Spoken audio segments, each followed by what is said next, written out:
Champions trophy 2025 को start होने में अब 1 वीक से भी कम का टाइम रह गया है। तो जहां पर कुछ टीम्स हैं एनर्जी से भरपूर, तो वहीं पर कुछ टीम्स हैं जख्मों से चूर। इस वीडियो में उन प्लेयर्स के बारे में डिस्कस करने वाले हैं जो अपनी टीम के लिए एक्स फैक्टर हो सकते हैं चैंपियंस ट्रॉफी में। एक्स फैक्टर बोले तो ट्रम्प कार्ड बोले तो golden hands, not Donald Trump for their team. So अब विदाउट एनी डिले हम स्टार्ट करते हैं अपना टॉपिक और पहले नंबर पर हम बात कर लेते हैं टीम इंडिया के एक्स फैक्टर की। तो वो होंगे जनाब हार्दिक पांड्या, जो कि अपनी ऑल इन वन एबिलिटीज से इंडिया को मैच विन करवा सकते हैं। भले वो बैटिंग करते हुए लास्ट के 10 ओवर में पावर हिटिंग करना हो या फिर बॉलिंग करते हुए मिडल ओवर्स में मिडल स्टंप्स को उड़ाना हो, तो फिर पांडु है ना ये सब करने के लिए भाईजान इंडिया की तरफ से। सो ही विल बी की for team India in champions trophy. उसके बाद नंबर 2 पर बात कर लेते हैं शहीन्स की, यानी कि पाकिस्तान की। पाकिस्तान की तरफ से एक्स फैक्टर कौन होगा? तो जनाब पाकिस्तान की तरफ से एक्स फैक्टर होंगे मिस्टर फखर, यानी कि फखर जमान। मतलब यार अगर फखर विकेट पर खड़ा हो गया तो फिर पूरा पाकिस्तान इन पर फखर कर सकता है। फखर जमान की बैटिंग बड़ी दिलकश होती है, देखने की काबिल होती है जब तक ये विकेट पर खड़े रहे। काश यार सैम अयूब भी फिट होते ना तो बड़ा मजा आ जाता फखर और सैम का पेयर देखकर। इन्होंने दूसरी टीमों की धज्जियां उड़ा देनी थी फिर चैंपियंस ट्रॉफी में अगर सैम अयूब फिट होते तो। बस अब काश ही कर सकते हैं, लेकिन अब उससे ज्यादा कुछ नहीं कर सकते। होपफुली वो फिट होकर जल्द पाकिस्तान टीम को दोबारा हिस्सा बनेंगे। तो इन दोनों का अगर फिट होते तो भाई मुखालिफ बॉलर्स को ना छुपने के लिए कोई जगह तक ना मिलती अगर फखर और सैम दोनों पाकिस्तान की तरफ से ओपनर कर रहे होते थे। लेकिन खैर फखर अकेला भी ये सब कर सकता है। होप कि फखर पाकिस्तानियों के लिए जनाब फखर का सामान पैदा करे और ऐसी कारकर्दगी दिखाए कि लोग इसको मुद्दतों याद रखें। उसके बाद बात कर लेते हैं बंगाल टाइगर्स की कि बंगाल टाइगर्स की तरफ से एक्स फैक्टर कौन होगा?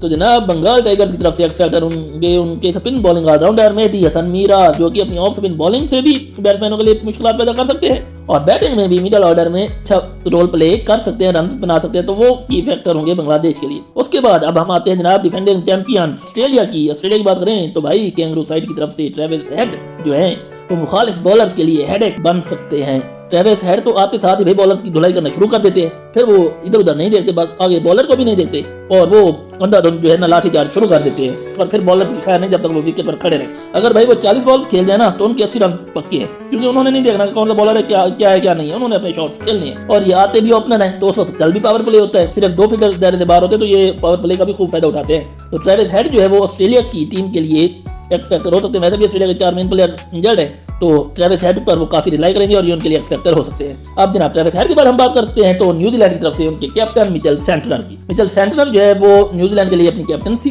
की वजह से भी उनके लिए एक्स फैक्टर हो सकते हैं और फिर उनकी जो ऑलराउंड एबिलिटीज है बॉलिंग और बैटिंग तो दोनों तरह से न्यूजीलैंड के लिए मोस्ट रिलायबल प्लेयर हो सकते हैं। तो he will be the x factor for kiwi side. Mitchell Santner के बाद अगर हम अफगानिस्तान की बात करें तो अफगानिस्तान में जनाब उनके spin bowling allrounder Rashid Khan की बॉलिंग में ऐसा जादू है जो किसी भी बैट्समैन को टिकने नहीं देता। उनके 10 ओवर जो है ना वो अफगानिस्तान के लिए बहुत इंपॉर्टेंट होंगे और दूसरी टीमों के लिए भी, क्योंकि उनके 10 ओवर को किस तरह खेलते हैं और वो डाउन द ऑर्डर आते हैं, बैटिंग भी करते हैं, हार्ड हिटिंग भी कर लेते हैं। तो वो अफगानिस्तान के लिए की प्लेयर हो सकते हैं। राशिद खान के बाद जनाब आते हैं जॉर्ज बटलर, जो कि इंग्लैंड के कैप्टन है और जॉर्ज बटलर इंग्लैंड के लिए एक्स फैक्टर हो सकते हैं। इंग्लैंड बैटिंग में बहुत ज्यादा इन पर रिलाई करेगा जॉर्ज बटलर पर, क्योंकि उन्होंने मिडिल ऑर्डर में आना है तो इंग्लैंड इनसे एक्सपेक्ट करेगा कि ये विकेट पर ज्यादा देर तक खड़े हों और टीम के लिए एक्स फैक्टर का रोल प्ले करें और अच्छे रन बनाएं। तो he will be the key for the team England. George Buttler के बाद एंड पे हम बात कर लेते हैं जनाब साउथ अफ्रीका की। तो साउथ अफ्रीका की तरफ से होंगे हेनरिच क्लासन जनाब जब विकेट पर खड़े हो जाए तो फिर ये भी इधर उधर नहीं देखते, बस इन्होंने अपना काम स्टार्ट कर देना है और बॉलर के इन्होंने छक्के छुड़ा देने। तो ये साउथ अफ्रीका की परफॉर्मेंस में तने तनहा भी अपना रोल प्ले करते आए हैं और ये चैंपियंस ट्रॉफी में भी साउथ अफ्रीका की टीम इन पर काफी रिलाई करेगी। तो ये जनाब थे 8 मुख्तलिफ खिलाड़ी तमाम टीमों के जो उन टीमों के लिए एक्स फैक्टर हो सकते हैं जो चैंपियंस ट्रॉफी में पार्टिसिपेशन ले रही है। आपको क्या लगता है कि इनमें से कौन सा खिलाड़ी अपनी टीम की एक्सपेक्टेशंस पर पूरा उतरेगा? आपने हमें कमेंट सेक्शन में बताना है। आपसे मुलाकात होगी नेक्स्ट वीडियो में।